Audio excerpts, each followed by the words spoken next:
Bienvenue sur ce plateau d'Africa United. Je suis votre humble serviteur Mukoy Usungu. Le président Félix Tshisekedi doit-il dialoguer ou négocier avec le M23? C'est ça la question d'aujourd'hui. Alors je vais vous balancer certains éléments que nous avons mis ensemble pour votre jugement. S'il vous plaît, écoutez, suivez. Et à la fin, dites-nous ce que vous pensez. Là, je vous balance le premier élément qui vient du Global Africa, Télé Sud. Écoutez vous-même. Il faut remonter, je pense, à 2022. En avril 2022, il y a eu un processus qui a été initié pour régler la question des groupes armés locaux et étrangers présents en RDC. D'accord? C'est le fameux processus de Nairobi. Justement. Dans ce processus, il y avait un programme de désarmement, de démobilisation, de relèvement communautaire et de stabilisation. Donc il a appelé ces groupes armés à déposer des armes afin d'aller vers une concertation pour trouver une solution durable. Et donc le M23 a toujours refusé de participer à ce processus, on le sait tous. Et la position du Rwanda vis-à-vis de ce processus était que le gouvernement congolais puisse négocier directement avec le M23.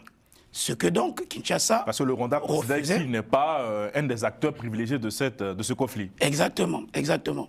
Et donc Kinshasa retorquait en disant que il y a déjà un processus qui est établi. Si le M23 se considère comme étant un groupe armé local, et donc le M23 doit s'inscrire dans ce processus. Mais le M23 a toujours refusé de s'inscrire dans ce processus. Et finalement, on a pu découvrir derrière que c'était le Rwanda, finalement, qui instrumentalisait le M23, qui soutenait le M23, les rapports des Nations Unies l'étayent. D'accord? Et donc, pour le gouvernement congolais, finalement, le M23 n'est pas un groupe armé local. Et donc, il est inutile d'aller discuter avec le M23, préférons donc ainsi... C'est un pantin du Rwanda pour répondre à exactement. Tshisekedi. Préférons donc ainsi discuter directement avec le Rwanda, et c'est dans ce cadre que l'Union africaine a mis en place le processus de Luanda. Ouais. Voilà. Et le processus de Luanda qui consistait donc ainsi à organiser des discussions directes entre Kinshasa et Kigali. Sauf que le 15 décembre dernier, le président Kagame ne s'est pas présenté à ces assises, alors même qu'il y avait déjà un protocole de paix qui avait déjà été qui considère prévu. Pas à la hauteur de... Exactement, voilà, très bien. Et donc, aujourd'hui, certes que le gouvernement a toujours affirmé de ne plus discuter ou de ne pas discuter directement avec le M23, préférons discuter avec le Rwanda, mais aujourd'hui, la situation a changé. La situation a changé parce que d'abord, sur l'initiative de la SENCO, on se rappelle, la SENCO a été voir le M23, d'abord le président de la République, a été voir le M23, a été voir le président Kagame, et lundi, donc en prélude de la rencontre entre le président Lorenzo et Lorenzo, la SENCO a envoyé une délégation pour aller voir le président Lorenzo, parce que jusqu'ici, il demeure encore le médiateur du processus de Luanda, même si il est la présidence tournante de l'Union africaine. Exactement. Et donc, c'est dans ce cadre du processus de Luanda que l'Angola veut prendre des initiatives pour intéresser le M23 à une discussion directe avec le gouvernement. Il ne s'agit pas ici d'une volonté du gouvernement de vouloir discuter directement de par son initiative avec le M23. D'ailleurs, la porte-parole du président Tshisekedi, justement, mais ils disent prendre acte de cette démarche, ils ne sont pas contre. Parce que ça ne relève pas de la compétence du gouvernement. C'est un processus qui a été établi par l'Union africaine. Et c'est dans ce cadre-là que l'Angola, en tant que médiateur, prend des initiatives en toute indépendance. Nous sommes un tournant là, Benito. Nous sommes clairement un tournant parce que Luanda et Nairobi, comme on le dit, c'est pas pareil. On va peut-être vers un tournant. Justement. Voilà, et donc, on va peut-être vers un tournant, mais qui relève de l'initiative, là encore, du médiateur et non du gouvernement congolais. Une initiative qui n'a pas été refusée par le gouvernement congolais. Non, mais si le gouvernement s'est inscrit dans ce processus de Luanda, c'est pour avoir la paix, pour trouver la paix. Justement, et si mais la ligne rouge du gouvernement, c'était quoi, Ben Liter? Comment? La ligne rouge du gouvernement congolais? C'est de ne pas discuter avec le M23. Et donc, nous sommes à un tournant aujourd'hui. C'est un tournant, mais à l'initiative du médiateur angolais. Et jusqu'ici, on ne sait pas si le gouvernement va peut-être participer à ces discussions directes. Acte. Pour l'instant, ils prennent acte, mais ils attendent de voir. D'ailleurs, la porte-parole avait rappelé que nous restons attachés, d'accord, nous restons attachés au processus de Nairobi. C'est déjà un cadre qui est préétabli pour les groupes, régler la question de groupes armés, et aussi la résolution 2773 des Nations Unies qui condamne le Rwanda et le M23. Depuis l'accord de paix signé en 1999, il n'y a jamais eu de paix. Tous les accords n'ont pas porté la part de la République démocratique du Congo. Et la République démocratique du Congo a été piégée. Dans tous les accords, la République démocratique du Congo a été piégée, et ce qui pose un problème de lisibilité de la diplomatie congolaise. Depuis les accords de Lusaka de 1999 jusqu'à aujourd'hui, en passant par les accords de Nairobi, tous les accords de Luanda. 2 fois déjà qu'on négocie avec le M23, ça a déjà donné quoi? Rien. Ça veut dire qu'on est dans une logique en RDC. À partir du moment où l'on n'est pas d'accord avec le pouvoir en place, eh bien on se replie, on prend des armes, on agite un peu la communauté internationale, etc.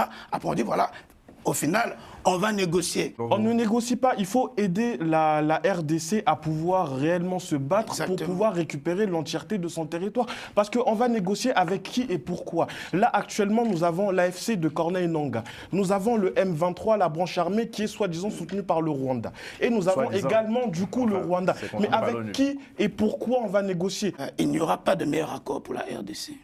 Il faut vraiment regarder effectivement les revendications du M23 et de Corneille Nangaa, par exemple. Corneille Nangaa, lui, demande carrément la destitution du président Tshisekedi afin de récupérer du coup le pouvoir, ou du moins d'en faire ce qu'il veut. Enfin, c'est deux ambitions différentes. Oui, mais et à côté, nous avons le M23 qui, lui, voudrait la reconnaissance de son parti politique, du coup, et également une intégration dans l'armée. Mais ça serait encore pour affaiblir simplement le pays. Et donc là, la RDC n'a vraiment pas la position de négocier et doit réellement se battre pour pouvoir être en position de le faire convenablement. Aujourd'hui, la RDC est quand même sur le plan diplomatique, de la communauté internationale, est en position un peu de force vis-à-vis du Rwanda et du M23. Pourquoi alors aller négocier? En fait, c'est un cercle vicieux, comme je l'avais dit, ça va vraiment monter. Quel était l'objectif de ce cercle? Affaiblir la République démocratique du Congo. Infiltrer toutes les institutions. La présidence, jusqu'au fin fond, l'administration, l'armée. Et c'est ce qui fait que nous avons une des armées la plus corrompue, parce qu'elle est infiltrée. Pourquoi ce système? Il faut affaiblir le Congo pour que le Congo ne soit pas capable de défendre son territoire et pour que nous allions le plus facilement possible vers la balkanisation. Pourquoi le président Kagame, qui veut que le gouvernement congolais négocie directement avec le M23, pourquoi lui ne négocierait pas-il directement avec FDLR? Parce que Fonds de libération du Rwanda. Voilà. Le président Tshisekedi, il a toujours été ferme sur ces points-là. Il a d'abord énoncé qu'à la moindre escarmouche, il irait en guerre. Ensuite, il a dit « jamais je ne négocierai avec le M23 étant vivant ». D'une certaine manière, ça prouve que le président Tshisekedi revient sur ses positions et trahit le peuple congolais face à cette menace à laquelle il avait dit qu'il les protégerait. Et aujourd'hui, il se retrouve face à ce loup dans la bergerie et il n'arrive pas à protéger le peuple congolais. Moi, je pense qu'aucun accord, aucun dialogue n'amènera la solution à la crise grave de la République démocratique du Congo. C'est le peuple congolais maintenant qui doit prendre ses responsabilités en tant que peuple pour se défendre, pour sauver son pays. Je pense que c'est l'unique solution. Ce ne sont pas toutes ces rencontres. C'est le peuple congolais qui doit se mettre debout, comme il est dit dans son hymne national, debout congolais, pour trouver une solution à cette crise. Donc, le second élément, c'est l'interview de Jean-Pierre Kambila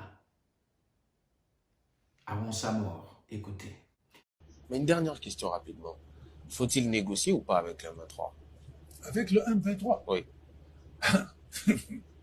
Est-ce que je dois répondre à cette question? Pour recouvrer la paix.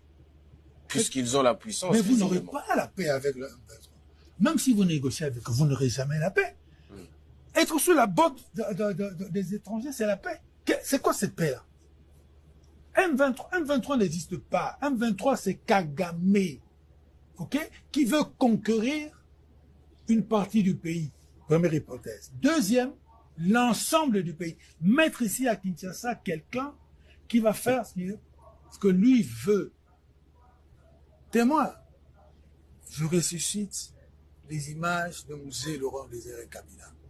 Il a dit clairement, je cite de mémoire, ils veulent que je fasse ce qu'ils veulent. Ils veulent des carrés miniers, ils veulent des espaces pour prendre le bois, ils veulent... Tous, M23, tout ici sera rwandanisé. Vous serez leurs esclaves. La télévision ici, elle va appartenir à un patron rwandais. C'est ce qu'ils veulent. On ne domine pas un peuple pour l'émanciper. On vient dominer un peuple pour l'écraser. Et c'est le projet du M23. Dites-le, répétez-le. J'ai rien contre XY Congolais qui est parti là-bas. Non, je parle du M23.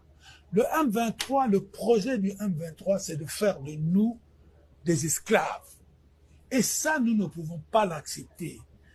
Et ça, celui qui ira négocier avec le M23, ça veut dire quoi? Ça veut dire qu'il accepte qu'on nous piétine. Ça veut dire qu'il accepte que nous rentrons dans une époque coloniale avec des voisins. Mais ça, je ne peux pas l'envisager. Non, nous devons nous battre.